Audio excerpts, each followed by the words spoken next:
Hey guys, it's your boy. Hey guys, BluAlpha here.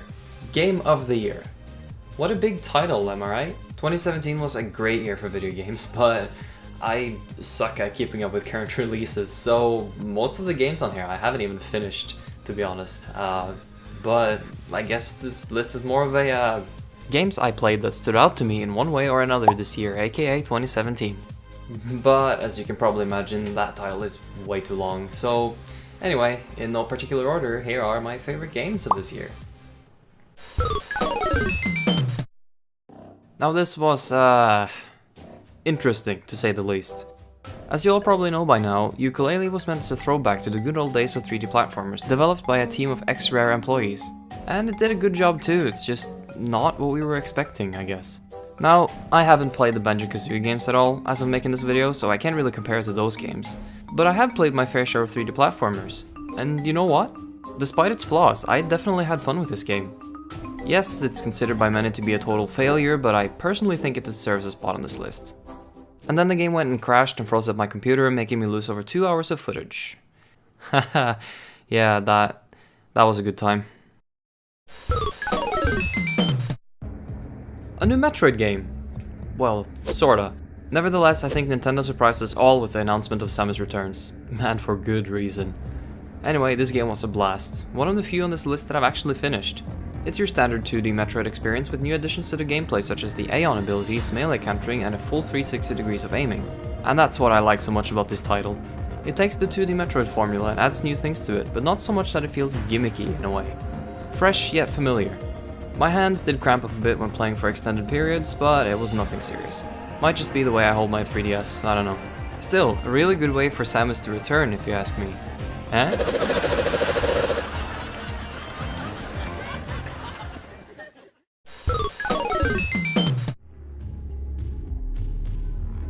Oh yes, Doom VFR. I was eagerly awaiting this as it was exactly the kind of experience I was waiting for to come to virtual reality. Blasting through waves of demons in the setting of Doom 16 in VR? Hell yes, please. Now I know this game has some issues with the controls and whatnot, but that didn't really bother me at all while playing this game. Well, except a few times I accidentally dashed instead of teleporting, but it didn't cause any real problems for me. I think despite the mixed reviews this game has on Steam, it's definitely worth the experience. Yes, it's a bit short and it might not be as fast-paced as Doom 16, but seeing a Hell Knight or a Baron come charging at you in the heat of battle is truly a terrifying experience. And it's definitely something I recommend to all fans of Doom. If you own a Vive, you should get this game. Oh my god!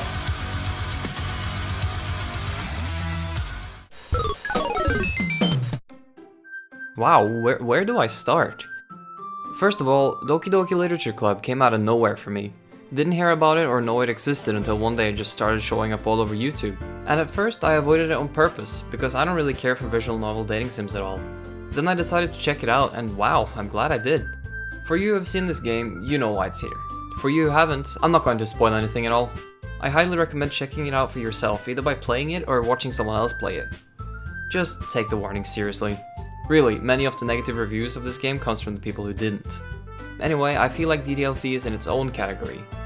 I don't really know if I can call it a game because of the lack of gameplay, so how about this? DDLC gets my favorite interactive experience of 2017.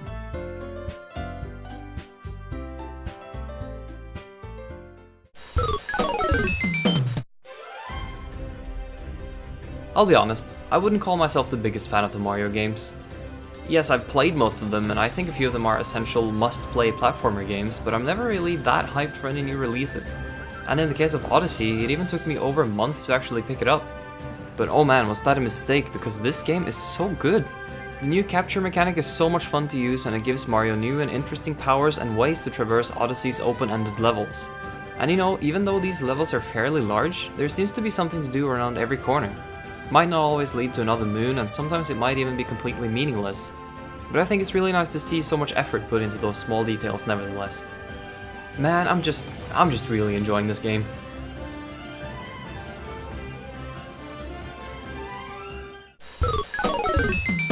Now, I know I said that this list wasn't in any particular order, but I can say for sure that these 3 last games are my favorite games of this year. But there were a lot of other games I didn't get into, and I just wanted to mention a few of them before we get on with the list. Like I said, there were some really big releases this year. Unfortunately, I didn't get into a lot of them. Games like Sonic Mania, Cuphead, Resident Evil 7, and Nier Automata. There were also a few releases that I was planning to get into, but I just haven't got around to yet. Games like the Insane Trilogy, Horizon Zero Dawn, and Fallout 4 VR. If I'd put some more time into them, they'd probably make this list. So yeah, this is why I said I'm not very good at keeping up with current releases. Anyway, let's get on with the list, shall we? These are my top 3 games of 2017.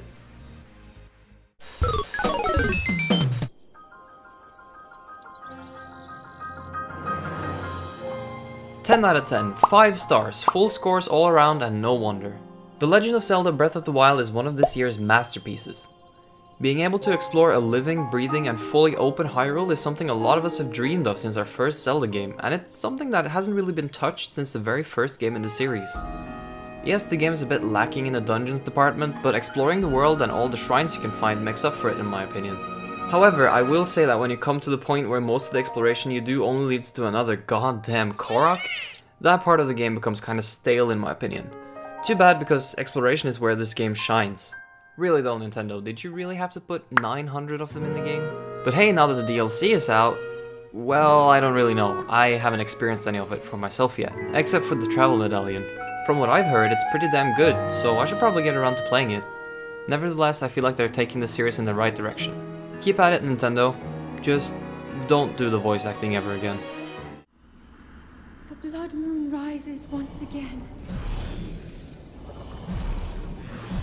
Please be careful.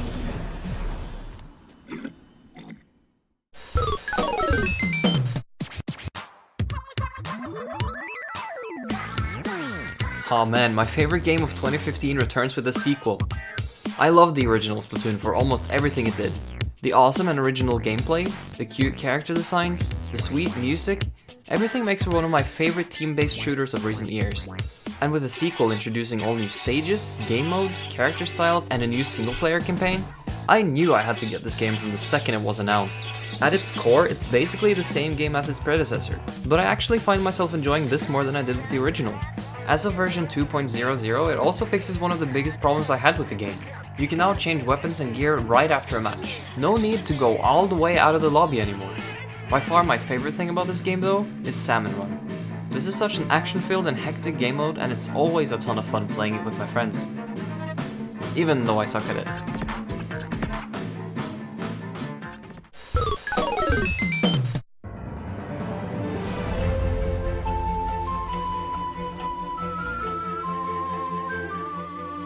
This game is cute as heck, but it is also very, very good.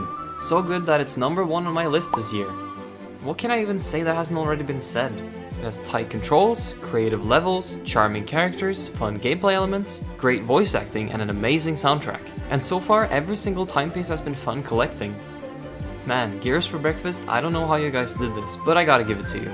A Hat in Time nails everything I love about the 3D platform genre, and because of that, it earns my pick for Game of the Year 2017.